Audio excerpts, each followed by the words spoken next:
السلام عليكم ورحمة الله. عاملين ايه يا اخواتي؟ يا رب دايما تكونوا بخير. النهاردة بقى تكميلات لتنظيفات العيد. النهاردة كده الروتين في غرفة النوم خلاص بقى مليش قاعد فيها زي ما قلت لكم الفيديو اللي فات. اخدت بقى بنوتي جودي وطفشت منها خلاص ورحنا اوضة الاطفال. بجد الاوضه دي في الصيف رهيبه جدا. يعني اصلا وانا بروق فيها كده مشغله مروحه وبرضو الجو نار، عشان انا برضو في الدور الاخير، يعني في الدور السادس والاخير، فالجو بقى والشمس بيخلي الاوضه دي سخنه قوي. اما اوضه الاطفال ما بتبقاش سخنه، بتبقى طراوه وحلوه.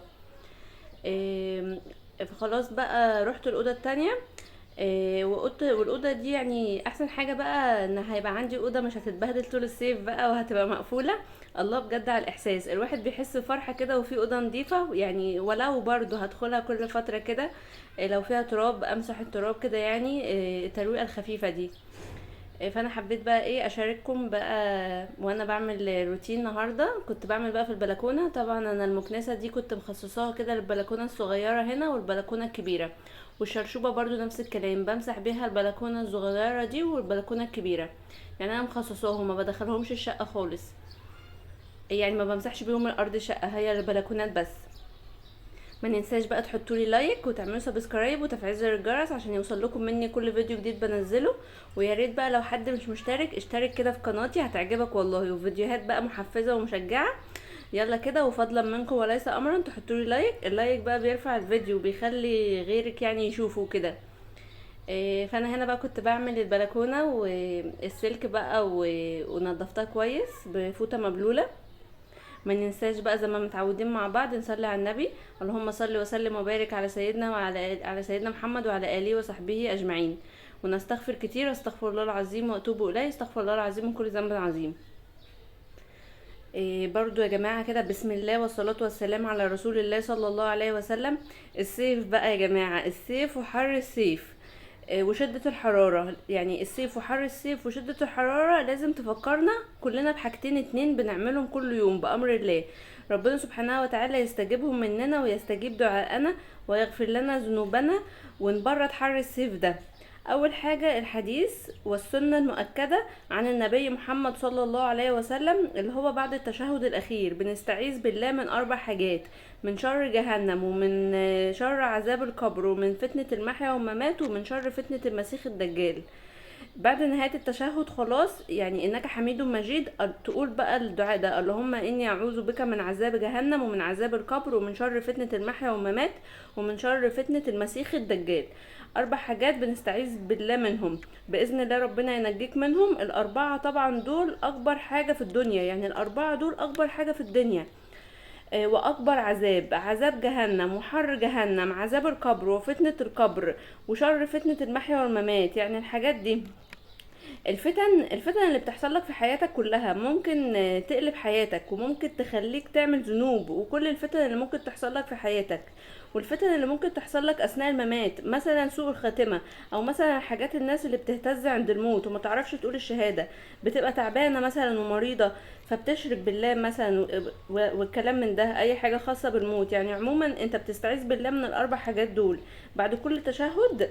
شوفوا انت بتصلي 17 ركعة في اليوم، ده الفرض بس. 12 ركعة بقى في اليوم دي السنن المؤكدة عن النبي محمد صلى الله عليه وسلم. يعني النبي محمد صلى الله عليه وسلم ما كانش بيتركهم ال 12 ركعة دول. يعني تقدر انت بعد كل تشهد تستعيذ بالله من ال4 حاجات دول. تاني حاجة بقى بنعملها وهي الاستغفار. يا جماعة الاستغفار ده بيبرد القلب اساسا، يعني مش هيبرد بقى الجو ده، لا ده هيبرد القلب، يطفي النار. عارف لما تكون مولع نار كده، ذنوبك كده كأنها، يعني كأنك واحد بيولع نار على نفسه في الدنيا كده، عشان بقى هيشوفها يوم القيامة والعياذ بالله. يعني ربنا يا رب ينجينا منها جميعا يا رب. فانت طول ما انت بتستغفر ربنا سبحانه وتعالى اطلع بره كده، افتكر دايما الاستغفار دي زي ما يكون انت تعبان من حرارة الشمس وتغسل وشك، او مثلا بتقف في حتة ظل مثلا، يعني او بتقف في حته ظل مثلا، او بتشغل مروحه او بتشغل تكييف، فالاستغفار ده بيطفي الذنوب. يعني دي بيطفي الذنوب اللي انت بتعملها، هي زيها بالظبط تقريبا، ويمكن اشد طبعا. نار جهنم ربنا يا رب يكفينا شرها يا رب العالمين، وربنا يغفر لنا ذنوبنا جميعا يا رب. والرسول صلى الله عليه وسلم كان بيستغفر الله في اليوم: ما اصبحت غداة قط الا استغفرت الله 100 مرة. الرسول صلى الله عليه وسلم بيصبح يستغفر ربنا 100 مرة. يعني اذا الانسان بقى يقول قد ايه، يعني قد ايه كده الاستغفار. يعني احنا بقى المفروض نقول الاستغفار يبقى طول اليوم على طول كده نستغفر ربنا سبحانه وتعالى. وما تنساش طبعا الدعاء بعد كل تشهد اخير قبل السلام، بعد ما تتشهد قبل السلام تقولهم وتسلم، وباذن الله ربنا يتقبل مننا جميعا يا رب صالح الاعمال.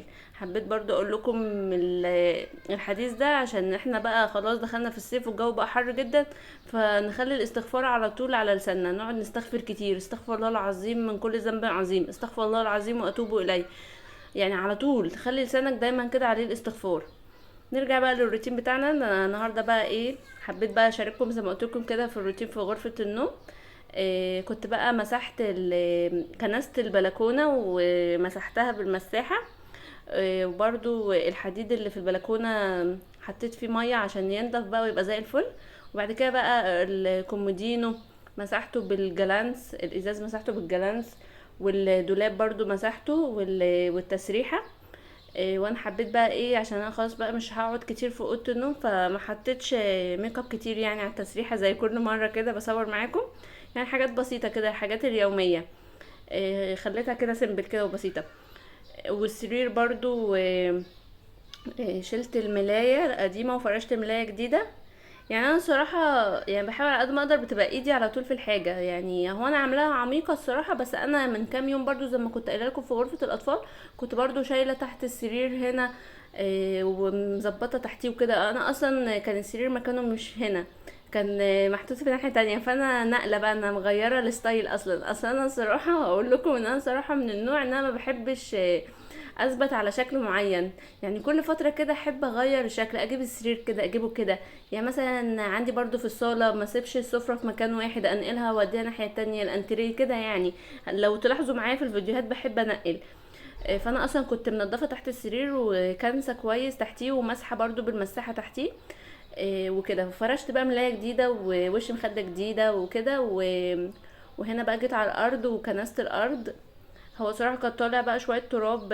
عارفين انتوا التراب الخفيف ده، انا اصلا الصراحة اخر دور فبيدخل لي تراب، بيبقى تراب رخم قوي الصراحة، بيبقى تراب خفيف. يعني ببقى لسه ماسحه، ومشكله بقى ان انا العفش بتاعي اسود زي ما انتوا شايفين، ببقى لسه ماسحه احط ايدي كده الاقي فيه تراب. يعني الصراحه الله يعيني بجد مع التراب ده، ويعين اي واحده فيكم عفشها لونه فاتح كده او لونه اسود زيي، فالتراب بيبان فيه قوي.